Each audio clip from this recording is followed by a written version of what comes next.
I think tonight, Elton, I'd like to tell you a little bit about your family background. So let me tell you about myself. I was born in New York in 1915 in a little brown house in a brown, what we called a brownstone house in Harlem, and actually at 118th Street and Manhattan Avenue, near where Columbia University and the Cathedral of St. John the Divine and various other things that are now New York landmarks. My father was a physician, and he had his offices on the ground floor, and we lived upstairs. It was a way of living that we don't do anymore in this country, but it was quite a way of living around the time that I was born. And believe it or not, I was born in 1915. And so I have lived through the better part of the whole 20th century. And there are a lot of different stories I can tell you about things that happened. But tonight, let me tell you a little bit about the lives of your grandparents on your father, your grandparents and great-grandparents on your father's side. Your father Adam's grandparents on my side were born in this country. No, my father was born in New York and my mother was born in New Orleans. My father actually was born in 1865. One time, my father, who was very much opposed to religion, had a very good friend by the name of Dr. Jackson. And Dr. Jackson once talked to my father about their getting into my father's horse and buggy, which he rode, was very proud of in those days, and got him to come to services at St. Thomas Episcopal Church, which my father resisted because he didn't believe in churches and he didn't believe in religion, but he went. And as he went there, he saw what he thought was a very beautiful girl in the choir. And he wanted to know a little bit more about her. He found her name, and in time got to know her, and they fell in love with each other. And in time, they got engaged, and my mother announced her engagement to Dr. Bernstein. And the young ladies, or at least some young ladies in the choir, said, "Miss Skula, you're marrying a Hebrew." She said, "I'm marrying a man I love," which happens to be a very nice story, and someday you'll understand what I'm talking about. Well, I remember my father had a Buick. When I was, he had a Buick. In fact, he always had a Buick. That was his car. That was a doctor's car. And now you're not recording, are you? Well, and I drove around with him. But you know the wonderful story of my father and mother. Well, yes, you do, but I'll tell it to you again. They got married in 1900. And my father was intrigued with automobiles. This is long before I came into the picture. And my mother would have nothing to do with it. And when my father eventually bought a car, and he bought one probably in around 1905 or 1906, my mother said, "You'll never get me into one of those things. The horse and buggy is good enough for me." But she did go in, and they decided to have a vacation in Maine.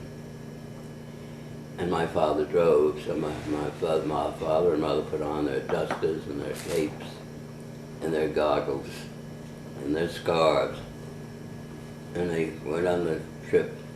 In those days, you always carried lots of spare tires because tires blew all the time, so they apparently spent a good part of their time changing tires.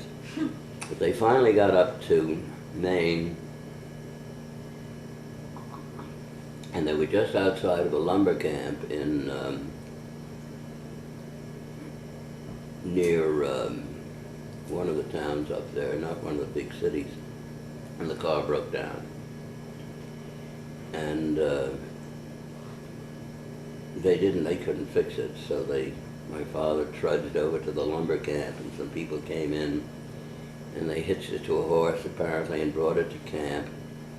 And they had a mechanic there who apparently knew what to do with it, but he didn't have the parts, so he had to send to Lewiston or someplace to get the parts.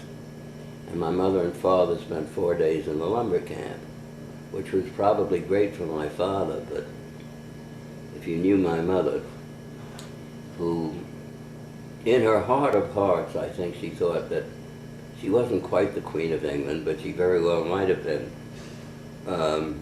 I could see her sitting at this long table, and she described it. Everybody reached for food in front of her, and I could see her with her lips pursed, watching people grab for food all over the place. Anyway, after 4 days in the lumber camp, they finally got the car fixed and eventually got back to New York. And it was quite some time after that before my mother would speak to my father again.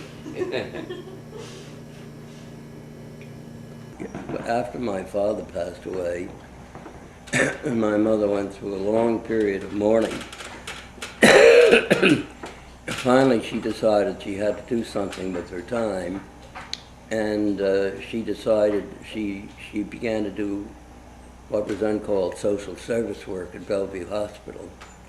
And in due time, she did it so well and so diligently that she was made the Assistant Director of Social Security, or rather of Social Welfare at the hospital. Well, in those days, the hospital was on the Lower East Side in not a very nice neighborhood.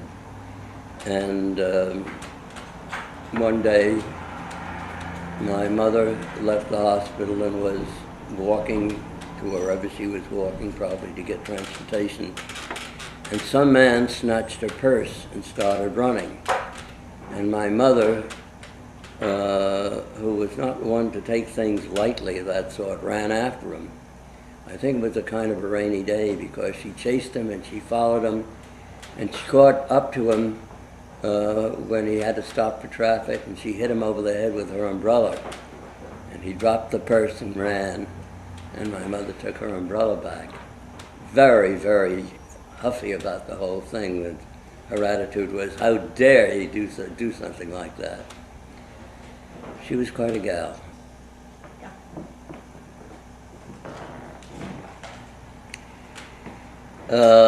I've told a number of stories about my mother. My mother was a very proper lady, as I'm sure you know at this point. And she was very uncomfortable with the fact that when I lived with her, particularly after I had graduated from college and I was working, but I was still living at home because I guess because it was kind of easy to do. But I did keep liquor at home. And when I went into the Army, I guess my mother thought, well, I'm not going to be around for a while. She'll consolidate my possessions. And she indeed did consolidate my possessions. My scotch and my rye and my bourbon all ended up in the same bottle. And sometime later, when I finally did get home, and I had some friends over, and I offered a drink to them, and